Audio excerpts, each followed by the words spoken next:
dijimos, estamos al inicio, calentando una segunda vuelta electoral y los candidatos seguramente harán ajustes en sus campañas y nosotros, por supuesto, estaremos allí siguiéndolos, escuchándolo y registrando esos ajustes que ellos hagan y todo lo que digan sobre un eventual triunfo, ya sea de uno o del otro.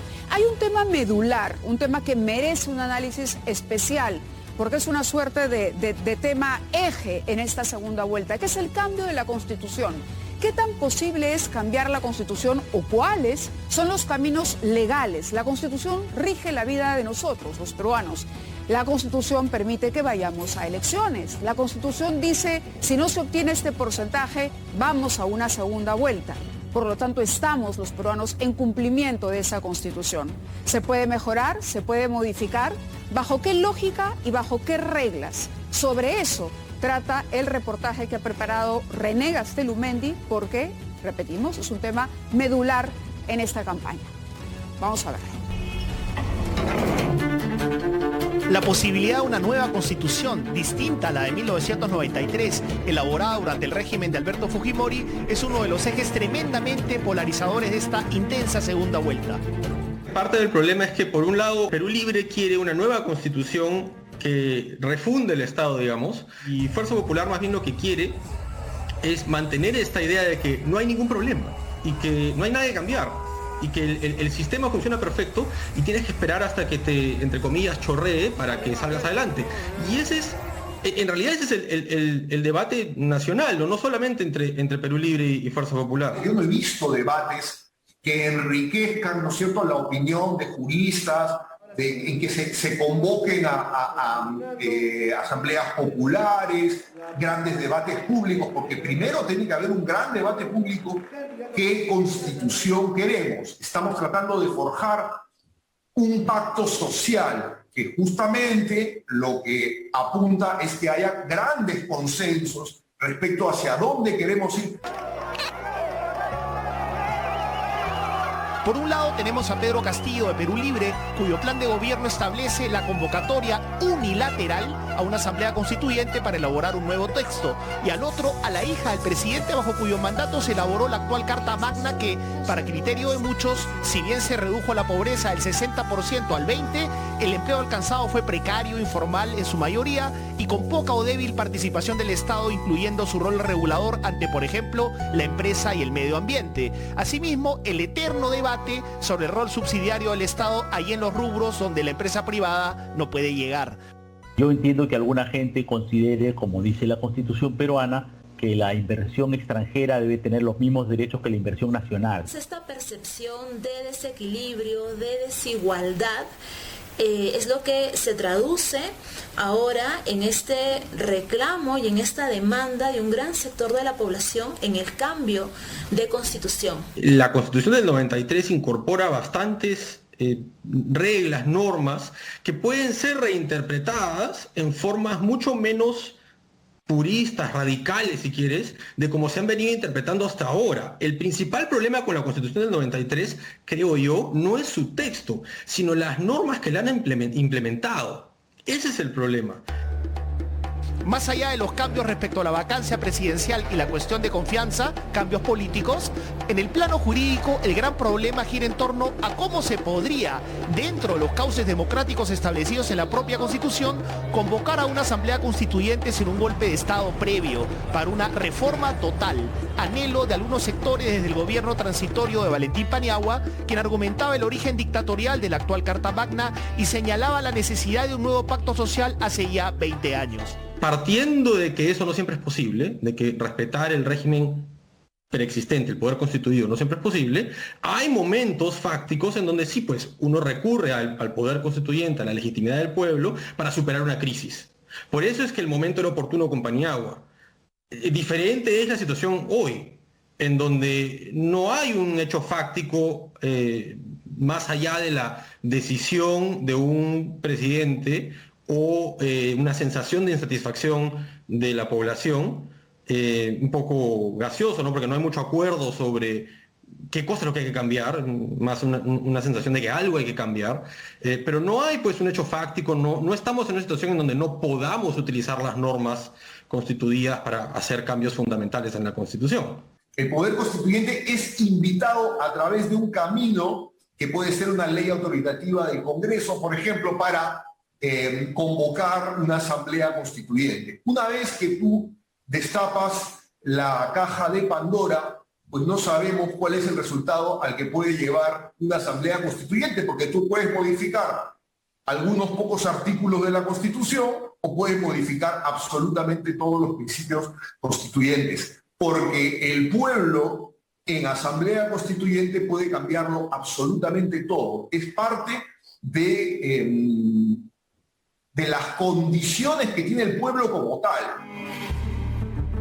La polémica posibilidad de que Perú tenga una nueva constitución obliga a mirar a nuestro vecino del sur, Chile, otra vez luego de su estallido social prepandémico del 2019. Tanto la constitución peruana de 1993 como la chilena de 1980 surgieron, como suelen surgir las constituciones, de episodios fácticos que quebraron en su oportunidad el llamado poder constituido. En ambas situaciones se trató de golpes de Estado previos que luego, uno más tarde que el otro, llamaron a una asamblea constituyente. En nuestro caso, el llamado Congreso Constituyente Democrático para elaborar una nueva Carta Magna. Textos en cuyo desarrollo se incluyeron también las instrucciones de cómo llevar a cabo cambios dentro de sus propios cauces, como una especie de corsé para que no haya quiebres jurídicos posteriores. Al igual que la Constitución peruana de 1993, la chilena establecía filtros y altos consensos del Parlamento y en ningún caso se podía convocar a una asamblea constituyente de forma unilateral, salvo que se modificaran los requisitos, pero siguiendo las instrucciones mencionadas en el propio texto. Es decir, se tuvo que recurrir al poder ya constituido, le hace Congreso, para formar poder constituyente sin patear el tablero de la democracia. Y eso fue lo que se hizo en Chile con la participación de la ciudadanía.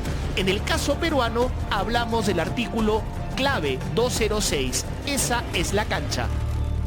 Si queremos una constitución que sea acorde al poder constituyente, es decir, la voluntad abstracta de la población de querer un nuevo pacto social, y una constitución que sea además legítima desde la perspectiva del poder constituido, de la constitución actual vigente, sí, que sería, digamos, jugar en dos niveles y asegurar que en los dos niveles haya legitimidad.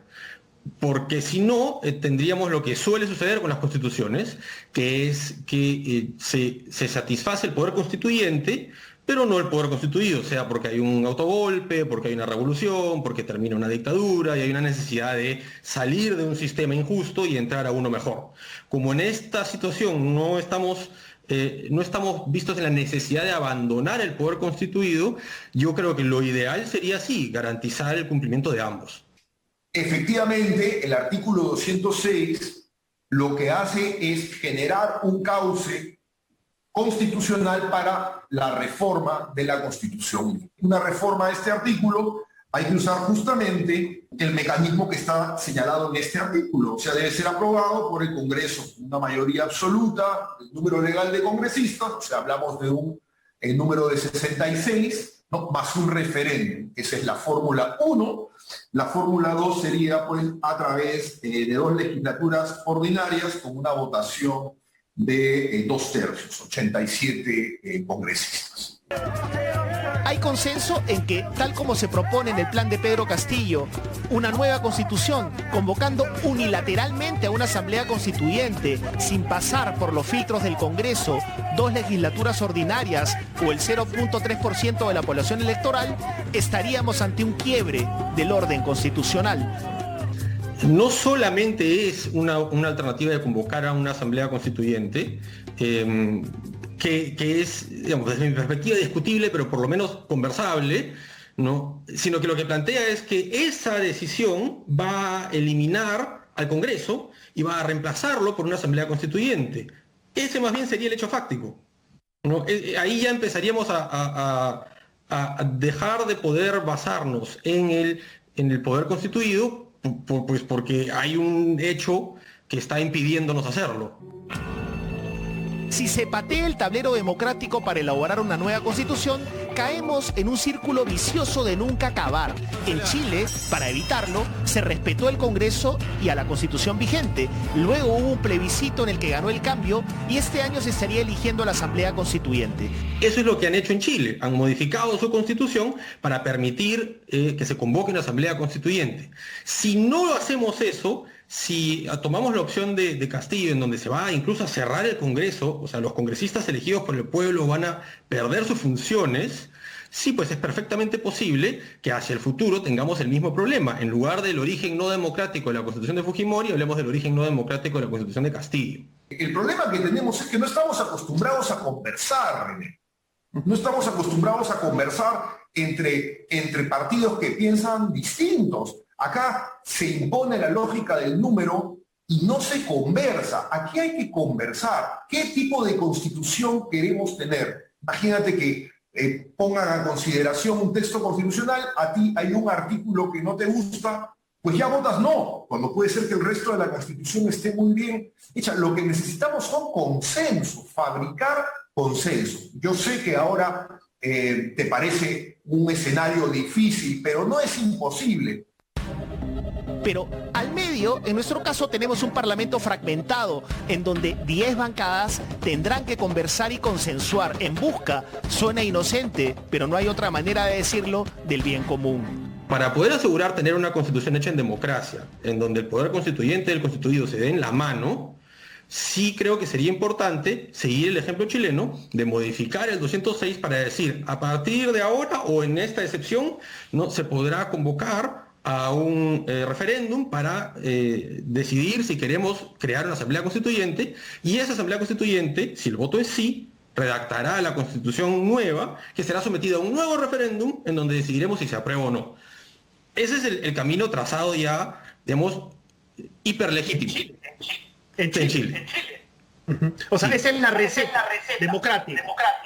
Claro, ¿cuál es el problema? Que hay que atravesar esos filtros, ¿no? Y ahí está el problema de un parlamento fragmentado, de partidos débiles, ¿no? De que hay poco acuerdo sobre qué cosa es lo que se debe modificar, hay grupos parlamentarios que quieren modificar el capítulo económico, grupos parlamentarios que no. Es el típico dilema por el cual no se ha modificado la Constitución hasta ahora. Es un hito importante para poder generar un conjunto de diálogos y también de mecanismos de participación de la propia ciudadanía.